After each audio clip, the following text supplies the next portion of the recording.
जय हिंद।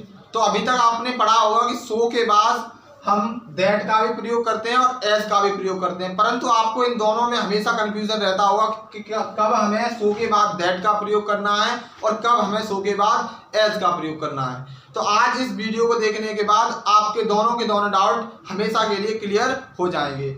सो के बाद हम दैट का प्रयोग तब करते हैं जब हमें सो दैट के बाद कोई क्लोज दे रखी हो। क्लोज दे रखी हो देने का मतलब ये है, क्लोज का मतलब होता है जब हम सेंटेंस में हमारे में एक सब्जेक्ट मतलब एक सब्जेक्ट होना चाहिए और कम से कम एक वर्ब होनी चाहिए। सब्जेक्ट और वर्ब की कॉम्बिनेशन को हम क्लॉज बोलते हैं, क्लोज नहीं बोलते, क्लॉज बोलते हैं, क्लॉज।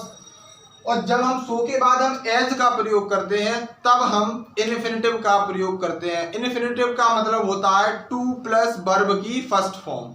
आइए हम इसे एग्जाम्पल के जरिए से हम बेहतर समझते हैं। तो सबसे पहले हमारा एग्जाम्पल है दैट के ऊपर कि हम सो के बाद दैट लगाएंगे तो क्लोज आएगी। तो क्लोज का मतलब है क्या है, आपका सब्जेक्ट प्लस वर्ब, यानी कि एक वाक्य में सब्जेक्ट हो और एक आपका वर्ब हो तो वो कहलाएगी आपकी क्लॉज। जैसे हम एग्जांपल में बोले she levered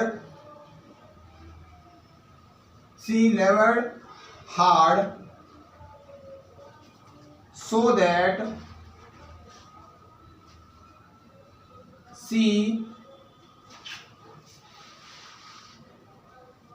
could get good mark.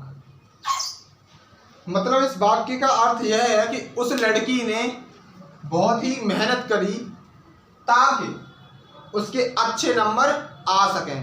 एक बात और ध्यान रहे कि जब हमारी मतलब जो हमारी आगे का वाक्य अगर पास्ट टेंस में हो तो हमारी आने वाली सबऑर्डिनेट क्लोज भी आपकी पास्ट टेंस में ही बनती है। यानी कि यदि आपकी प्रिंसिपल क्लोज आपकी पास्ट टेंस में होगी तो आपकी सबऑर्डिनेट क्लोज भी आपकी पास्ट टेंस में ही रहेगी। यही कारण है यहाँ पे कैन की जगह आपका कैन का पास्ट इस्तेमाल किया गया है, आपका वो है आपका कुड। तो आपका नेक्स्ट सेकंड एग्जांपल है वो आपका सो के बाद हम एज का प्रयोग कब करते हैं। सो के बाद हम एज का प्रयोग जब करते हैं जब हम इन्फिनेटिव का प्रयोग करेंगे। इन्फिनेटिव का मतलब होता है टू प्लस V1। तो एग्जांपल इसका भी देखते हैं हम। सी लेवर्ड हार्ड।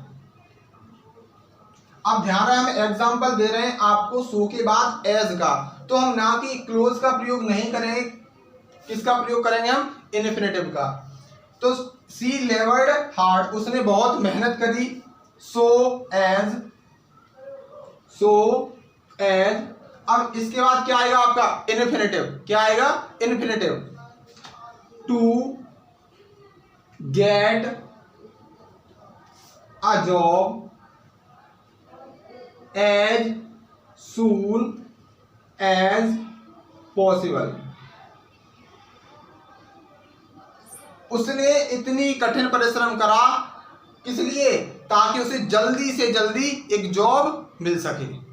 ध्यान रहे जब भी हम सो एज का प्रयोग करते हैं as a conjunction you will have to use infinitive. Infinitive का मतलब होता है वो वाला क्लोज आपको जो सो एज के बाद आएगा वो आपका वो क्लोज नहीं कहलाएगा, वो कहलाएगा आपका इन्फिनेटिव। इन्फिनेटिव का मतलब होता है टू प्लस V1। हमने अभी आपको बताया सो के बाद दैट का प्रयोग करेंगे तो वाक्य में आपकी क्लॉज आई। क्लॉज का मतलब होता है सब्जेक्ट प्लस वर्ब। जय हिंद।